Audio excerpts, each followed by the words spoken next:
Hello, viewers of the amazing Champions Chess Tour. And I'm GingerGM, the Ginger Beard of Knowledge, and I'm going to bring you your daily puzzle, daily dose of chess each day. Now, this is a position taken from the game of two legendary American players, Wesley So with the white pieces, and we're playing on the side of Hikaru, the fast, dangerous, streaming, extraordinaire Nakamura. Now, in this position, white has just moved the knight to f2. A bit harder than yesterday's puzzle. Just look at all those black pieces swarming around the white king. Surely that white king can't survive. And it's your job here to try and force a sequence of moves that results in checkmate. Now, this is quite a hard puzzle. It's a series of moves, and I don't expect all of you to solve it, but look for the checks and try to keep checking that king to oblivion. And good luck. I'll bring you the answer later on in the show. Remember, you can follow these courses on Chessable, where I'm going to be putting these up and many more questions, problems for you to do with the players here and other historical games. So go over to Chessable if you want to see those puzzles. Now, for the chessball crowd out there, the answer is queen to h4 check. The first check, getting the queen into the mix. The king now goes to f5. And we've got to keep checking that king. So let's bring another rook in. If you found this one, well done. But after king to g6, it gets a little bit more tricky now, because it doesn't look like we have any great checks. But again, if you kept looking for these checks, you would hopefully find rook to f6 check. And this has to be captured. And now maybe the trickiest move, knight to e4, double check, king g6, queen g5, checkmate. And a lovely, lovely combination there that resulted in a beautiful victory. Endgame play is very important, and people don't assume that tactics happen in the ending because of the lack of pieces, but that is very far from the truth. What you actually find is that tactics in the ending are frequent and deadly, and it's a very good way to train your tactics by actually starting looking at king and pawn endings, for example, because it comes down to pure calculation, thinking ahead, which is a skill you need at every area of the game. Now, this is a game between Pillsbury and Günzburg. Pillsbury, a very famous player, and this happened in the famous Hastings tournament in 1895. The Hastings Open is apparently the world's longest running open tournament, even though New York Open has some claim to that as well, but it's been running for over 100 years. A tournament that's close to my heart. It's where I became a grandmaster, and that's why I wanted to pick this example. Now, black has just played the move a5, and if white is forced to move the knight here, black will bring his knight out with an absolutely fine position. But you should always take your opportunity when it's available, and in this position, there is a forcing sequence.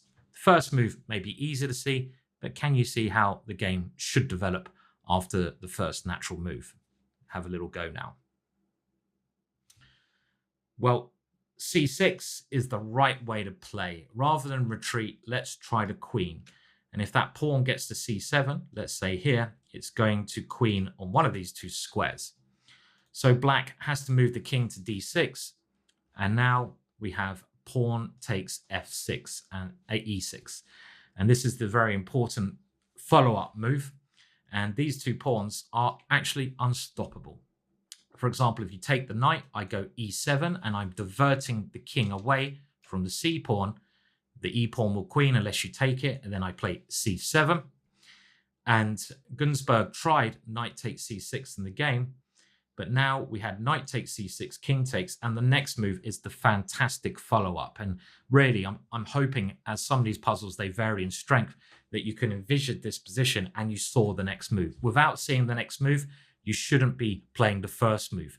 And that's where vision in chess is key to becoming a stronger player.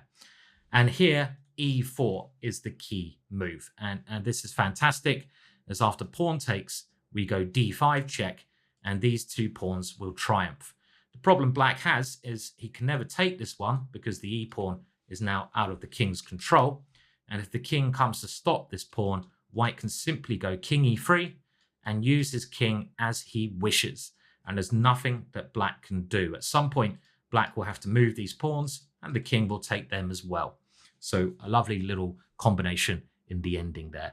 Practice your ending, people. It's one of the most important stages of the game and will make you a much better player. One of the most underdog stories, winner of an underdog in a big competition was, well, at the time, Kramnik defeating Garry Kasparov for the World Championships in the year 2000. And Kramnik did this by using the Berlin defense to tame Garry Kasparov's openings a great deal, but he still obviously needed to win on the white side. And in this position, he clearly has a dangerous attack, but how does Kramnik now create the winning finish? And do try to look at all of black's possibilities and see if you can find not just the next move, but the next couple of moves. Well, the queen and knight coordinate very well together, and queen e6 is clearly the correct first move, threatening the kiss of, this double check here, the smothered checkmate. For example, if rook to e8 here, you can go knight double check, king here, and this is the kiss of death checkmate. And if the king goes in the corner, well, I'm sure most of you know this one. It's called a smothered mate because we're smothering the heir away from the king, and whatever a piece takes the queen, the knight comes in with checkmate. Garry Kasparov saw this, so he tried rook e8, rook f8, but after knight d8 check, and this was a brilliant move, and now queen e7, there's no way that black can defend. The rook is going to be taken with checkmate, and if it moves, let's say, to this square, knight f7 is again smothered mate, and if it goes to e8, we can take it with a back rank. So if you got up to the point where queen e7 was played, well done, and this was a very important win on Kramnik's journey to becoming world champion in 2001 in London. I actually was showing people to I got a job at this world championship match. I was asked by my friend Chris Duncan. I was kind of a student at the time, in between jobs, and he said, is your job you want to show people to their chairs in the theatre? You get paid £10 an hour, and you can just show them as they come in to where they are sitting and enjoy the match. Great job. Even though I didn't like the amount of Berlins that were played, but okay, it was the right strategy.